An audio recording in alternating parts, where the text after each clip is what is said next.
हो गए प्यारे विद्यार्थियों, स्वामी केशवानंद ऑनलाइन क्लास में आपका स्वागत है। यह वीडियो कक्षा 8 के बच्चों के लिए है। कक्षा 8 के जितने भी विद्यार्थी हैं, संस्कृत का द्वितीय पाठ है, दूसरा पाठ पढ़ा रहे हैं आज हम। पाठ का नाम देखिए, बिलस्य वाणी ने कदापि में श्रुता। बिलस्य बिल की, वाणी वाणी, नेमन नहीं, कदापि कभी भी, मेमन मैंने, श्रुता सुनी। बिल की वाणी कभी भी मैंने नहीं सुनी। बिल की, ध्यान दो, दोबारा से पाठ का अर्थ कर रहे हैं हम। बिलस्य वाणी, बिल की वाणी, कदापि कभी भी, मैंने, नेमन नहीं, श्रुता सुनी। बिल की वाणी मैंने कभी नहीं सुनी, ये पाठ का अर्थ हो गया। अब आते हैं हम पाठ परिचय पर। ये पाठ परिचय है यहाँ से लेके यहाँ तक, ठीक है। देखिए, प्रस्तुत है पाठ है, प्रस्तुत पाठ संस्कृत के प्रसिद्ध कथा ग्रंथ पंचतंत्र के तृतीय तंत्र काकोलुकियम से संकलित है। पंचतंत्र में 5 तंत्र हैं। तंत्र को हम भाग भी कह सकते हैं, खंड भी कह सकते हैं, इसलिए इसका नाम पंचतंत्र रख दिया। ये जो पाठ है, बिलस्य वाणी ने कदापि में श्रुता, यानी बिल की वाणी मैंने कभी नहीं सुनी। प्रस्तुत पाठ, यही पाठ संस्कृत के प्रसिद्ध कथा ग्रंथ क्या नाम है, पंचतंत्र के तृतीय तंत्र काकोलुकियम से संकलित है। पंचतंत्र के मूल लेखक पंडित विष्णु शर्मा हैं। पंचतंत्र के मूल लेखक कौन है? पंडित विष्णु शर्मा। इसमें 5 खंड हैं। इसमें कितने खंड हैं विद्यार्थियों? 5, जिन्हें तंत्र कहा गया है। मैंने अभी आपको कहा था तंत्र का मतलब भाग या खंड होता है। इसमें 5 खंड हैं जिन्हें तंत्र कहा गया है। इसमें गद्य पद्य रूप में कथाएं दी गई हैं, गद्य में और पद्य में। गद्य और पद्य रूप में कथाएं दी गई हैं। गद्य और पद्य का मतलब होता है जिसमें मिश्रित रूप हो। गद्य और पद्य का मिश्रित रूप चंपू कहलाता है। ध्यान रखना, इसमें लिखा हुआ नहीं है। इसमें गद्य पद्य रूप में कथाएं दी गई हैं जिनके पात्र मुख्यतः पशु और पक्षी हैं। जिनके पात्र पशु भी हैं, पक्षी भी हैं, ठीक है। पंचतंत्र में अधिकांशतः जो कथाएं हैं वे सभी कथाएं पशु पक्षियों, अधिकांशतः, सभी तो नहीं कह सकते, लेकिन अधिकांशतः पशु पक्षियों पर आधारित हैं। उनके मुख्यतः पात्र पशु पक्षी हैं। पंचतंत्र की जो भी कथाएं हैं अधिकांशतः उनमें पात्र जो हैं मुख्यतः पशु और पक्षी हैं। ये हमने पाठ परिचय पढ़ लिया। ये पाठ पंचतंत्र के तृतीय तंत्र काकोलुकियम से लिया गया है और पंचतंत्र के रचयिता हैं पंडित विष्णु शर्मा। इसमें 5 खंड हैं जिन्हें तंत्र कहा गया है और इसमें गद्य पद्य के रूप में मूल कथाएं भी हैं जिनके पात्र मुख्यतः पशु और पक्षी हैं। अब चलते हैं पाठ को स्टार्ट करते हैं। देखिए, ये पाठ यहाँ से स्टार्ट हो गया। कस्मिन वने, किसी वन में, कस्मिन चित वने, किसी वन में, खरन खर नाम सिंह है। खरन खर नाम का शेर प्रतिवस्ती इसमें रहता था। ध्यान दो सभी बच्चों का ध्यान, मैं जो अर्थ बोल रहा हूँ उसको कॉपी में लिखते हुए चलें। किसी वन में खरन खर नाम का शेर रहता था। मैंने बोला तो आपको अर्थ लिखना है। जो बच्चा पीछे रह गया वो ध्यान रखना, वो बहुत पश्चाताप करेगा। साथ साथ वीडियो का अर्थ भी लिखते चलें, क्योंकि यहाँ प्रोजेक्टर से आपको पढ़ाया जा रहा है तो अर्थ नहीं करवाया जा सकता, बोल के ही बताया जा सकता है। किसी वन में खरन खर नाम का शेर रहता था।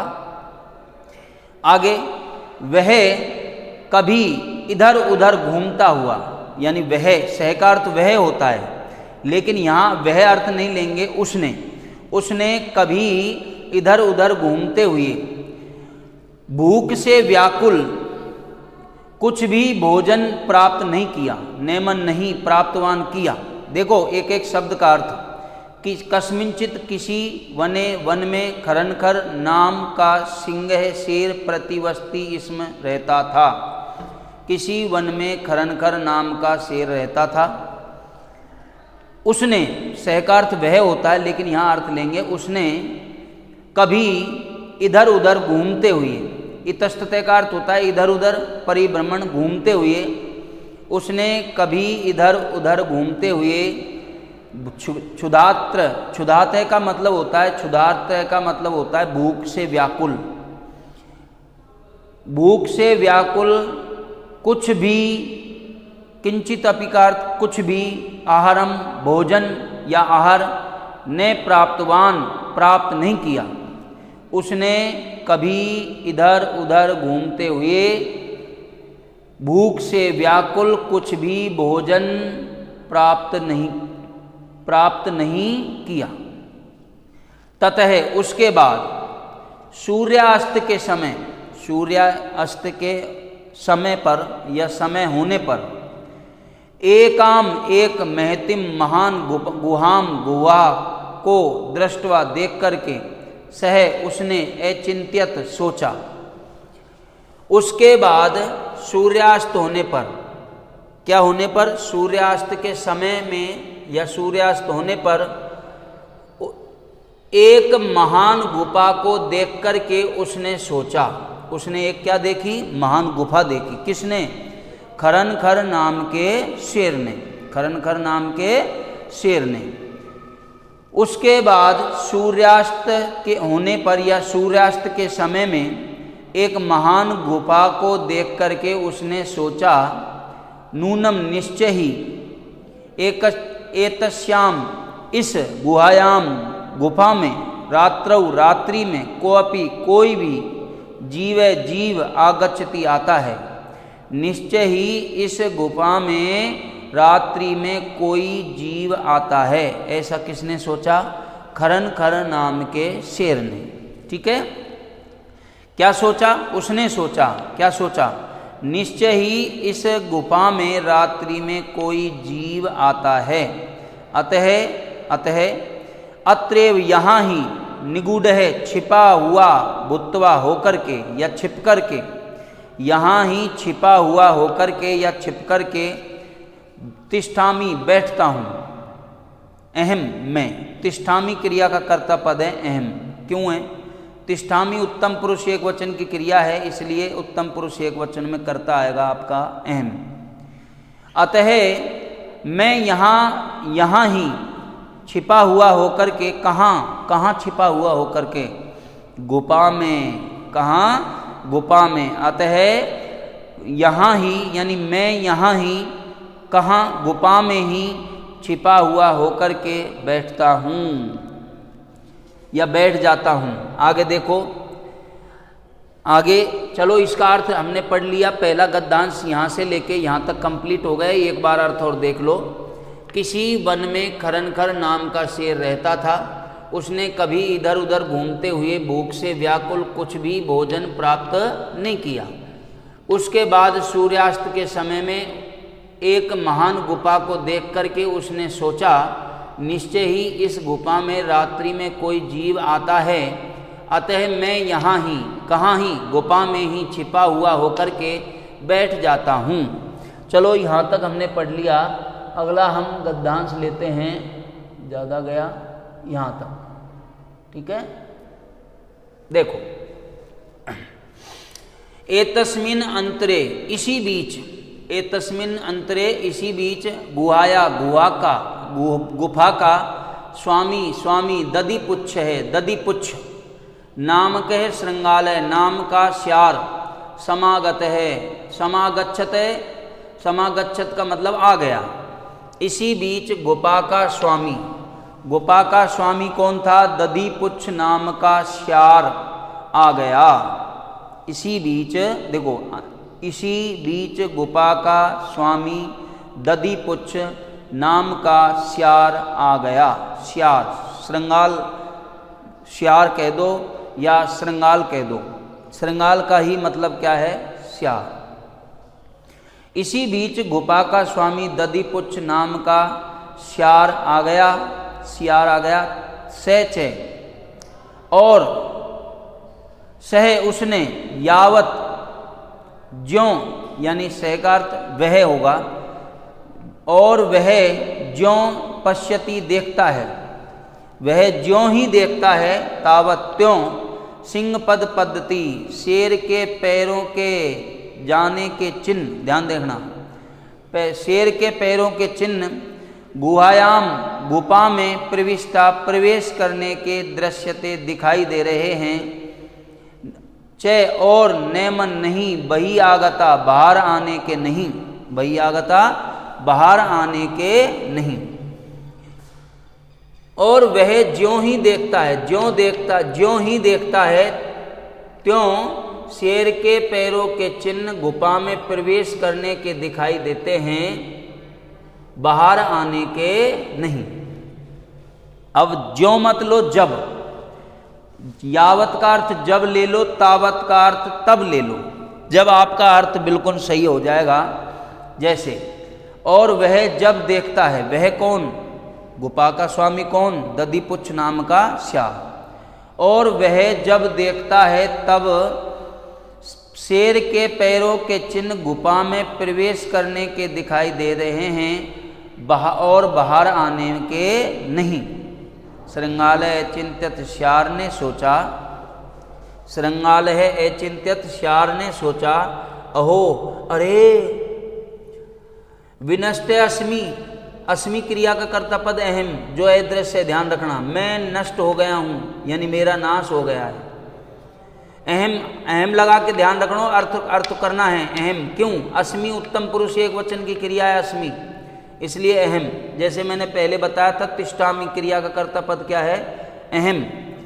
तो यहाँ पे भी अस्मि क्रिया का कर्ता पद है मैं नष्ट हो गया हूँ, मैं नष्ट हो गया हूँ।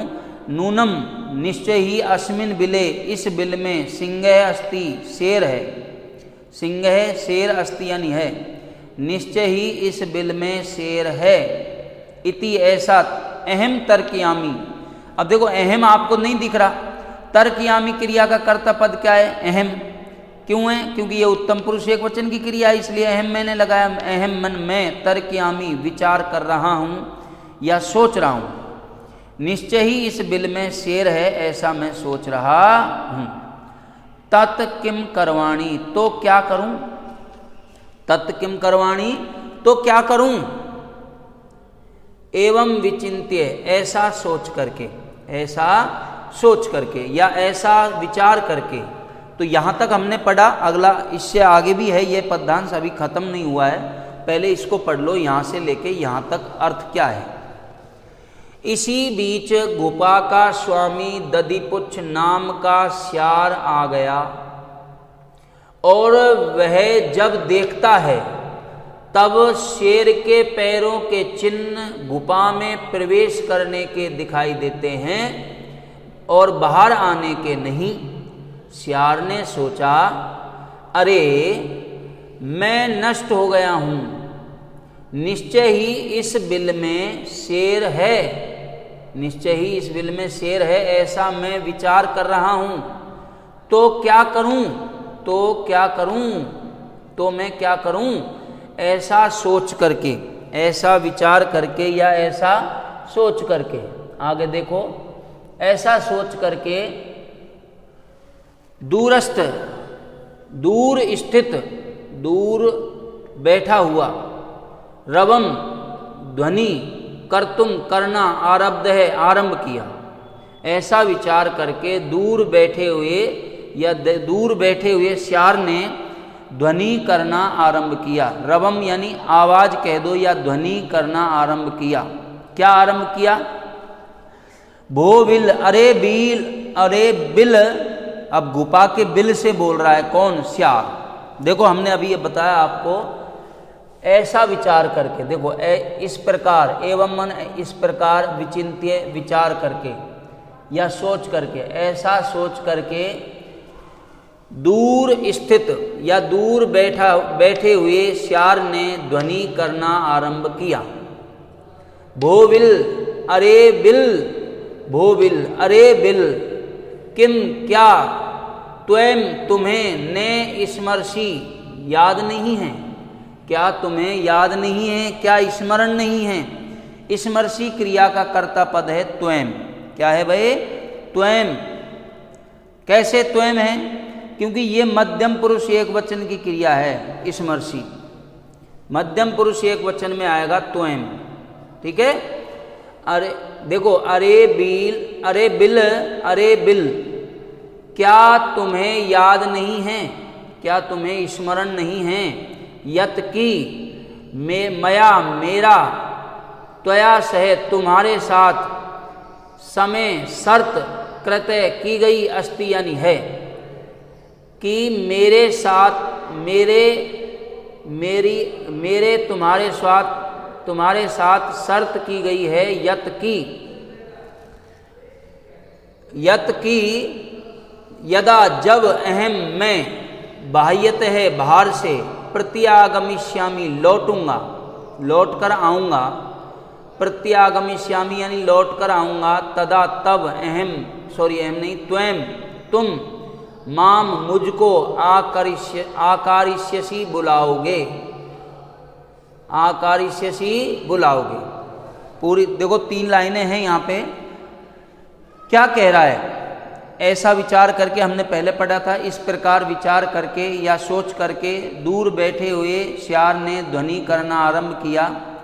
अरे बिल, अरे बिल, अरे बिल, क्या तुम्हें स्मरण नहीं कि मेरी तुम्हारे साथ शर्त की गई है, यानी मेरी तुम्हारे साथ शर्त की गई है कि जब मैं बाहर से लौट कर आऊँगा तब तुम मुझको बुलाओगे, तब तुम मुझको बुलाओगे। दोबारा से सुन लो क्या कहा उसने। अरे बिल, अरे बिल, क्या तुम्हें याद नहीं, क्या तुम्हें स्मरण नहीं कि मेरी तुम्हारे साथ शर्त की गई है कि जब मैं बाहर से लौट कर आऊँगा तब तुम मुझको बुलाओगे।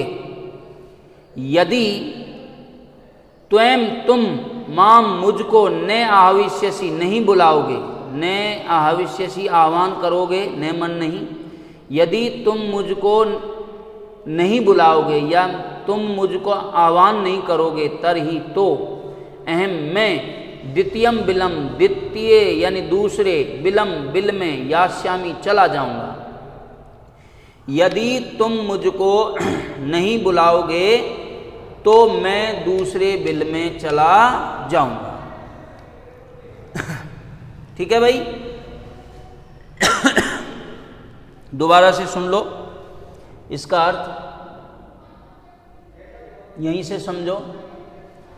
इसी बीच गोपा का स्वामी दधिपुच्छ नाम का श्यार आ गया और जब वह देखता है तब शेर के पैरों के चिन्ह गुफा में प्रवेश करने के तो दिखाई दे रहे हैं और बाहर आने के नहीं। श्यार ने सोचा, अरे मैं नष्ट हो गया हूँ, निश्चय ही इस बिल में शेर है, ऐसा मैं सोच रहा हूँ, तो मैं क्या करूँ।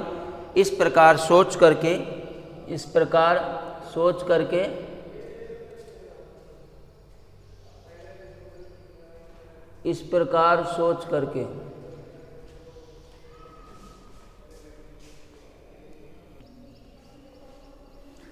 इस प्रकार विचार करके दूर बैठे हुए श्यार ने ध्वनि करना आरंभ किया। अरे बिल, अरे बिल, क्या तुम्हें याद नहीं या स्मरण नहीं कि मेरी तुम्हारे साथ शर्त की गई है कि जब मैं बाहर से लौट कर आऊँगा तब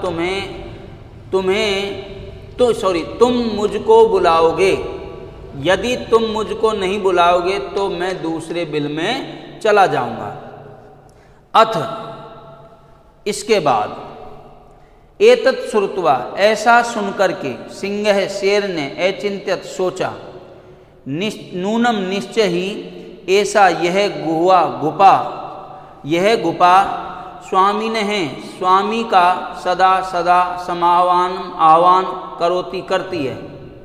निश्चय ही यह गुफा स्वामी का हमेशा आह्वान करती है। परंतु मत भयात मेरे भय से नेमन नहीं किंचित कुछ वदती बोल रही है। इसके बाद ऐसा सुनकर के शेर ने सोचा, निश्चय ही यह गुफा स्वामी का सदा आह्वान करती है, परंतु मेरे भय से कुछ नहीं बोल रही है।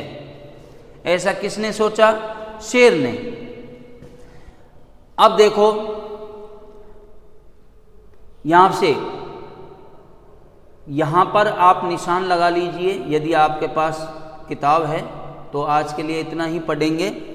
एक बार इसको पढ़ो, फिर जहाँ तक हमने शुरू से लेके यहाँ तक अर्थ करेंगे। इसके बाद ऐसा सुनकर के शेर ने सोचा, निश्चय ही यह गुफा स्वामी का सदा आह्वान करती है, परंतु मेरे भय से कुछ नहीं बोल रही है। ये नेमन नहीं किंचित मन कुछ वदती बोल रही है। ठीक है, यहाँ तक आज हम पढ़ेंगे। अब शुरू से लेके हम एंड तक अर्थ करेंगे जहाँ तक हमने पढ़ा।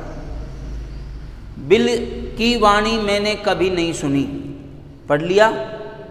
इसके बाद पाठ परिचय भी पढ़ा। प्रस्तुत पाठ संस्कृत के प्रसिद्ध कथा ग्रंथ पंचतंत्र के तृतीय तंत्र काकोलोकियम से संकलित है। पंचतंत्र के मूल लेखक विष्णु शर्मा हैं। इसमें 5 खंड हैं जिन्हें तंत्र कहा गया है। इसमें गद्य पद्य रूप में कथाएं दी गई हैं, जिनके पात्र मुख्यतः पशु पक्षी हैं। अब पाठ का अर्थ कर लेते हैं। देखो, किसी वन में खरन नाम का शेर रहता था। उसने कभी इधर उधर घूमते हुए भूख से व्याकुल कुछ भी आहार या भोजन प्राप्त नहीं किया। उसके बाद सूर्यास्त के समय में एक महान गुफा या बड़ी गुफा को देख करके उसने सोचा, निश्चय ही इस गुफा में रात्रि में कोई भी जीव आता है, अतः मैं यहाँ ही छिपा हुआ होकर के बैठ जाता हूँ। आगे देखो, इसी बीच गुफा का स्वामी दधिपुच्छ नाम का श्यार आ गया, और जब वह देखता है तब शेर के पैरों के चिन्ह गुफा में प्रवेश करने के दिखाई देते हैं और बाहर आने के नहीं। श्यार ने सोचा, अरे मैं नष्ट हो गया हूँ, निश्चय ही इस बिल में शेर है, ऐसा मैं विचार कर रहा हूँ, तो मैं क्या करूं? इस प्रकार सोच करके या विचार करके दूर बैठे हुए उसने श्यार ने ध्वनि करना आरंभ किया, अरे बिल, क्या तुम्हें याद नहीं या स्मरण नहीं कि मेरी तुम्हारे साथ शर्त की गई है कि जब मैं बाहर से लौट कर आऊँगा तब तुम मुझको बुलाओगे। यदि तुम मुझको नहीं बुलाओगे तो मैं दूसरे बिल में चला जाऊंगा। इसके बाद ऐसा सुनकर के शेर ने सोचा, निश्चय ही यह गुफा स्वामी का सदा आह्वान करती है, परंतु मेरे भय से कुछ नहीं बोल रही है। तो विद्यार्थियों, आज के लिए यहाँ निशान लगा लीजिए। बाकी अगला जो शेष बचा हुआ पाठ है वो नेक्स्ट वीडियो में पढ़ेंगे। धन्यवाद।